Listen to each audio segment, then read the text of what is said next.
வணக்கம். TNPSC group 4 2026 இந்த free test பேட்சில் நீங்களும் ஜாயின் பண்ண விருப்பம் இருந்தால் டிஸ்கிரிப்ஷனில் இந்த டெஸ்ட் பேட்சினுடைய டீட்டெயில்ஸ் இருக்குது. பார்த்துட்டு விருப்பமுள்ள மாணவர்கள் இணைந்து கொள்ளும். அனைவருக்கும் வணக்கம். 6th ஓல்டு புக்கு ஃபஸ்ட் டைமில் இயல் 3 பார்க்க போகிறோம். அதாவது இன்றைக்கி 3வது கிளாஸ் நினைக்கிறேன் தமிழ்.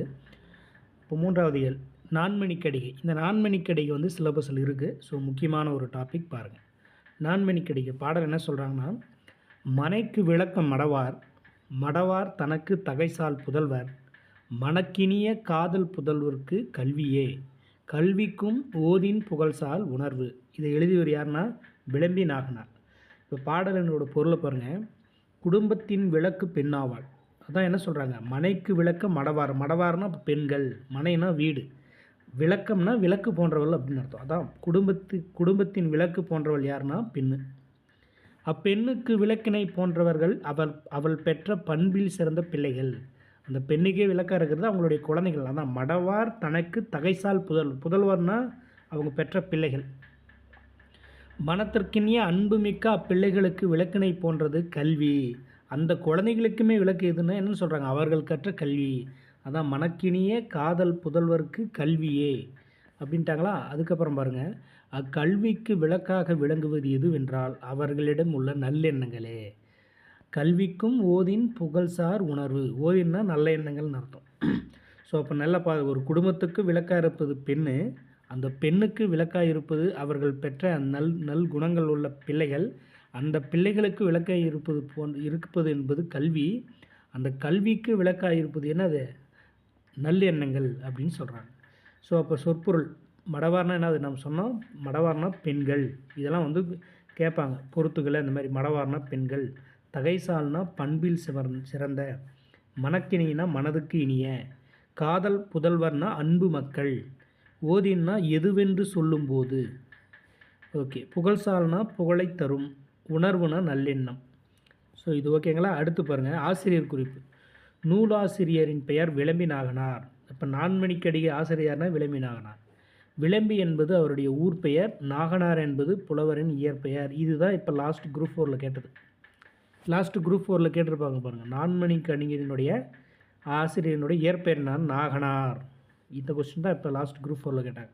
6வது புக்கில், பழைய புக்கில் இந்த இயல்லேருந்து இந்த இடத்துல இருந்து தான் கேள்வி எடுத்திருக்கேன். நூல் குறிப்பு. நான்மணிக்கடிகை 14 கீழ்கணக்கு நூல்கள் உண்டு. ஸோ அந்த அறம் சார்ந்த நூல் 14 கீழ்கணக்கில் இது ஒன்று. கடிகை என்றால் அணிகலன் என்பது பொருள். கடிகைனா அணிகலன், 4 மணிகள் கொண்ட அணிகலன் என்பதால் இதன் பொருள். அதனால தான் நான்மணிக்கடிகைன்னு சொல்கிறாங்க. கடிகைனா அணிகலன், அதாவது 4 மணிகள் கொண்ட அணிகலன் என்பதால் தான் இதுக்கு வந்து நான்மணிக்கடிகைன்னு பேர் வச்சுருக்காங்க. ஒவ்வொரு பாட்டும் 4 அறக்கருத்துக்களை கூறுது. நல்லா ஞாபகம் வச்சு. நான்மணிக்கடிகை எத்தனை அறக்கருத்துக்களை கூறுகிறது அப்படின்னா 4 அறக்கருத்துக்களை கூறுகிறது அப்படின்னு நம்ம சொல்லணும். ஓகேங்களா. இப்போ இதில் என்னென்னா, இது முக்கியமானது. பாட்டை படிக்கணும், அடுத்து அந்த பொருளை படித்து பார்க்கணும், சொற்பொருளை உப்பு படித்து பார்க்கணும், அதுக்கப்புறம் நூல் குறிப்பு பார்க்கணும். இதெல்லாம் பார்த்துட்டு இப்படி தான் படிக்கணுமே. ஸோ இது முடிஞ்சிருச்சுங்களா. இது உங்களுக்கு பிரச்சனை இல்லை. கடிகை என்பதுனா அணிகலன். இது கோடிட்டு இதை பாருங்க. கடிகைனா கடிகை என்பதன் பொருள் அணிகலன். விளம்பி என்பது டேஸ் பெயர்னா அவருடைய விளம்பினா ஊர் பெயர், ஊர் பெயர். நாகனார்னா தான் இயற்பெயர். ஸோ அந்த மாதிரி படித்து கேள்வி கேட்டாங்கன்னு எழுதிடணும். அது முடிஞ்சா அடுத்து இந்த தாலாட்டு பாட்டு. ஆறாரோ ஆறீரரோ, ஆறாரோ ஆறு. இது வந்து தாலாட்டு பாட்டு, நாட்டுப்புற பாட்டு. இதெல்லாம் இப்போ வாய்மொழி இலக்கியங்களில் சிலபஸில் இருந்தது. இருந்தாலும் ஒரு டைம் ரீட் பண்ணிக்கோங்க நீங்கள். இது இப்போதைக்கு சிலபஸில் இல்லை, இருந்தாலும் நீங்கள் புக்கை படிக்கும்போது ஒரு டைம் என்னென்ன பாட்டு இருக்குது இதெல்லாம் கொடுத்துருப்பாங்க பாருங்கள். எப்படின்னா எத்தனை பாட்டு இருக்குது, ஒவ்வொரு பிறந்த குழந்தைகளுக்கு பாடுவது தாலாட்டு பாடல், கொஞ்சம் வளர்ந்த பிள்ளைகளுக்கு பாடுவது விளையாட்டு பாடல். ஸோ இது மாதிரிலாம் கேட்பாங்க. ஏன்னா சப்போஸ் இது சிலபஸில் இருந்தாலும் கேட்குற மாதிரி இருந்தால் நம்ம இது பண்ணிக்கணும். அடுத்து யாராவது கவிஞர்கள் இதெல்லாம் சொல்லியிருக்காங்களான்னு பார்க்கலாம். ஏன்னா இருக்கும், எங்கேயாவது கூட இருக்கும். அது மாதிரி இருந்தால் பார்த்துக்கணும் மெயினாக. அப்போ பழைய சிலபஸ்லாம் இது இருந்தது, இதில் இருந்தெல்லாம் கேட்பாங்க. இப்போ இது இல்லை, அதனால் நீங்கள் பார்த்துங்க ஒரு டைம். அடுத்து வீரச்சிறுவன். வீரச்சிறுவன் யார், விவேகானந்தரை பற்றி கொடுத்துருக்குறாங்க. விவேகானந்தருமே இதில் இல்லை, இருந்தாலும் சிலபஸில் கிடையாது. அவரை பற்றி சிலபஸில் எதுவும் சொல்லலை. இருந்தாலும் விவேகானந்தர் முக்கியமானதுனால இது சும்மா அப்படி கதை மாதிரி கொடுத்துருப்பாங்க. அதை நீங்கள் பார்த்தீங்கன்னாவே புரியும் உங்களுக்கு. மக்கள் நெருக்கம் மிகுந்தது கொல்கத்தா நகரம். நிறைய அவர் வச்சு ஒரு கதை மாதிரி பேஸ் பண்ணி சொல்லியிருப்பாங்க. நம்மளுக்கு கடைசியாக இந்த பாயிண்ட் தான் அவர் அந்த கதையெல்லாம் சொல்லிட்டு சுவாமி விவேகானந்தர் இவர் தான் அவருடைய பேர் தான் நரேந்திர தத். சுவாமி விவேகானந்தருடைய இயற்பெயர் வந்து நரேந்திர தத். அப்புறம் இது எங்கேருந்து எடுத்தாங்கன்னா அந்த கதை, அறிவை வளர்க்கும் அற்புத கதைகள். யார் ஆசிரியர்னா ஜானகி மணாளன். ஸோ இது மாதிரிலாம் அப்போலாம் கேட்பாங்க. இது கொடுத்து அறிவை வளர்க்கும் அற்புத கதைகள், இதனுடைய ஆசிரியர்னா ஜானகி மணாளன், இப்படி தான் கேட்டிருக்காங்க. ஆனால் இப்போ சிலபஸ் இல்லை. இப்போ இந்த மாதிரி நம்மளுக்கு இலக்கணம் தான் அதிகமாக வரதுனால இலக்கணத்தை நம்ம ஸ்டாண்டர்டாக பார்க்கணும். பாருங்கள், நாட்டுப்புற தமிழ் எழுதுவோம். பின்வரும் மொழிகளை படியுங்கள். இவற்றை சொலவடைகள் என மக்கள் சொல்வார்கள். சொலவடைகள்னு சொல்லுவாங்க. என்ன சொல்கிறாங்கன்னா, கோழியை கேட்டால் ஆணம் காய்ச்சுவாங்க. ஆணம்னா இந்த இடத்துல குழம்பு அப்படின்னு பொருள். கோழியை கேட்டால் கோழி குழம்பு செய்வோம் நம்ம, அதுதான் ஆணம் காய்ச்சுவாங்க அப்படின்றாங்க.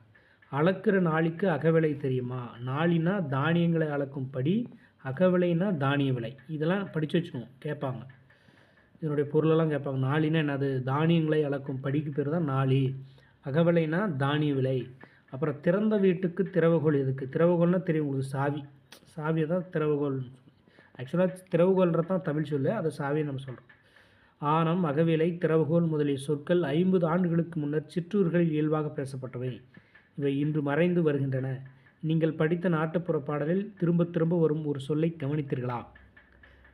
கொழும்புல கூடாரம், மதுரையில் கூடாரம் அப்படின்னு எதோ சொல்கிறாங்க. கூடாரம் இடுவது என்றால் தங்குவது என்பது பொருள். கூடாரம் போட்டு தங்குறான்னு சொன்னோம்ல, அதுதான்.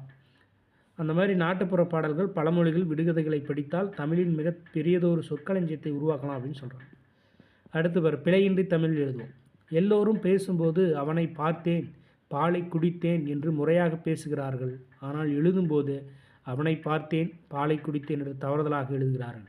அந்த இக்க சொல்கிறாங்க, இந்த சந்திப்பில் இருக்கு பற்றிய இக்கு, அவனை, இப்பு, பாலை. இங்கே வந்து பேசும்போது அவனை பார்த்தேன் இப்பு பயன்படுத்துகிறோம், ஆனால் எழுதும்போது இப்போ போகிறதில்ல.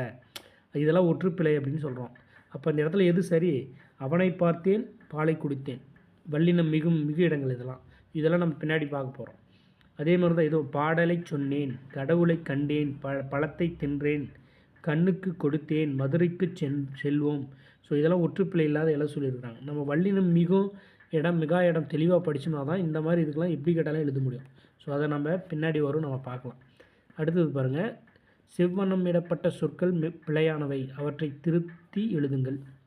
கிணறில் போட்டேன், சுவற்றில் வரைந்தேன், வயிறு பசிக்கிறது.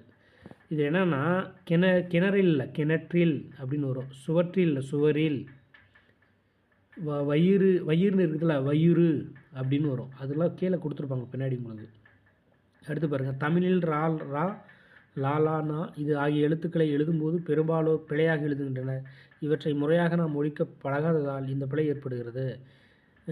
இது வந்து அதான் மயங்கொலி பிழைகளை நம்ம சொல்லுவோம். மயங்கொலி பிழைகள்லாம் எதுக்கு வருதுன்னு நம்ம தனியாக படிப்போம். இங்கே பாருங்கள், மல்லிகை மனம் வீசியது. மனம்னா எது? இதுதான் வாசனை.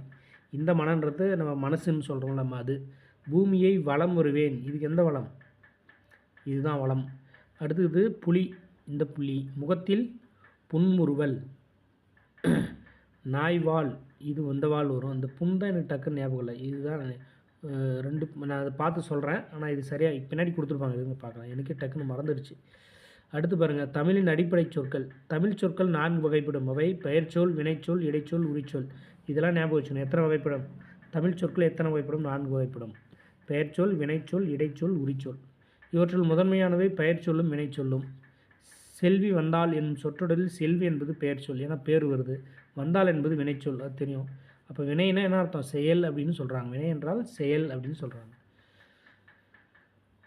இதில் மரம் ஆடியது, இதில் எது பெயர்ச்சொல் வினைச்சொல்னு கேட்குறான். மரம்ன்றது பெயர்ச்சொல், வினைச்சொல்ன்றது ஆடியது. இருவர்ன்றது பெயர், பாடினர் வந்து வினையே. செய்தி என்பது பெயர், பருவம் என்பது வினையே. குமரன் என்பது பெயர், வருகிறான் என்பது வினையே. அவ்வளோதான். ஸோ இந்த மாதிரி கேட்பாங்க பாருங்கள். இதுவும் பாருங்கள், கூட்டம், ஆந்தை, விண்சிற்பாடம். அடுத்து வேறு என்ன? அவ்வளோதான். அதுக்கு உண்டான பின்னாடி ஆன்சர் கொடுத்துருப்பாங்க, இருங்க பார்க்கலாம்.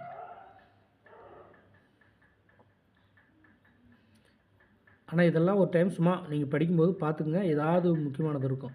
இங்கே பாருங்கள், மனம், வளம் வந்தான், புலி, புண் வந்து இந்த புண் தான், வால் வந்து ரைட்டு. நம்ம பார்த்ததில் பாரு, கிணற்றில், சுவரில், வயிறு, இதெல்லாம் வந்து எக்ஸாமில் கேட்பாங்க.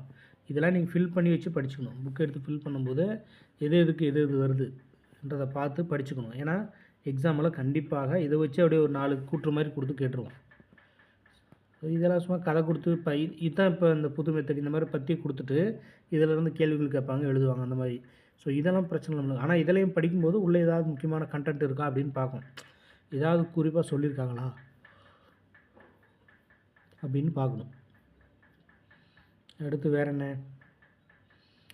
இது உங்களுக்கு தெரியாது. வானத்தில் மின்னல் பளிச்சென்று மின்னியது. மழை என்ன வருது? மழை வந்து சோவென்றா மரத்தில் கிளை அந்த மாதிரி ஒவ்வொன்றுக்கும் இருக்கும். அதை நம்ம பார்த்து ஃபில் பண்ணிக்கணும். அடுத்து பாருங்கள். அடுத்து வேறு என்ன? மல்லிகை. இதுக்கு வந்து இந்த மனம் அதான் என்ன பார்த்த மனம். மல்லிகை மனம் பூமியை வலம் வந்தான். நான்மணிக்கு அடிக்கின விளமை நாகனார். திருக்குறள்லேருந்து திருவள்ளுவர் இதெல்லாம் இயற்றியது. அப்புறம் வேறு என்ன? அவ்வளோதான். அடுத்து கீழே போவாங்க, என்ன இருக்கான்னு பாருங்கள். அவ்வளோதாங்க. இந்த இயலில் வந்து மெயினாக நம்மளுக்கு அந்த நான்மணிக்கு அடிக்க அந்த இலக்கங்களை பின்னாடி இதுதான் பார்க்கணும். இவ்வளோதான். உள்ள இருக்கிறதெல்லாம் ரொம்ப டீப்பாக கேட்க மாட்டாங்க. ஸோ இந்த மாதிரி பிழையற்ற தொடர்கள் இதெல்லாம் நம்மளுக்கு இருக்குது, இதெல்லாம் பார்த்துக்கணும். அப்புறம் நான்மணிக்கு அடிக்க சிலபஸில் இருக்குது, அதனால் அதை டீட்டெயிலாக பார்க்கணும். விவேகானந்தரை பற்றி ஒன்றும் பெருசாக கொடுக்கல. இந்த புக்கில் மெயினாக நம்ம நான்மணிக்கு அடிக்க இப்போ கேட்டது இந்த வருஷம் எக்ஸாம்பிள் கேட்டாங்களா, அடுத்த டைமே இதிலேருந்து எதனா ஒரு கேள்வி எடுக்கலாம். திடீர்னு இந்த லைனை கூட கொடுத்துட்டு ஓதின் புகழ்சார் உணர்வு இது எந்த நூலில் இடம்பெற்றதுன்னா நான்மணிக்கு அடிகை. ஸோ அந்த மாதிரிலாம் கேட்பாங்க. அதனால் அப்படியே ஒரு டைம் பார்த்துக்கோங்க, எல்லாத்தெல்லாம் படிச்சுக்குங்க. ஸோ இந்த மாதிரி தான் படிக்கணும், சரிங்களா? ஸோ ஓகே, அடுத்த வகுப்பில் சந்திக்கலாம்.